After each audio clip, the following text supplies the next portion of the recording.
Сударя!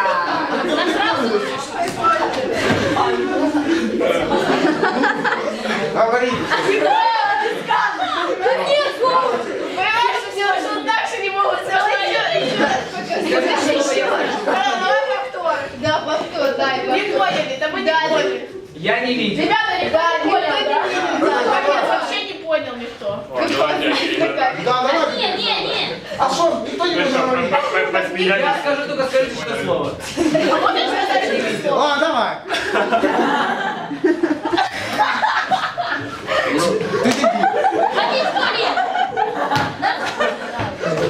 Давай. А что за слово было? Ой. Какое слово? Напиши, какое? Дай, напиши и закрой. Скажи, что за слово было. Не, без банана. Да не надо. А что, ты не покажешь? Я вот хотел укусить до ушка.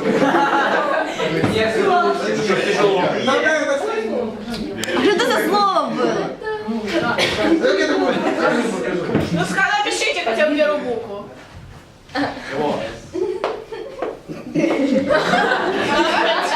А у людей что свое.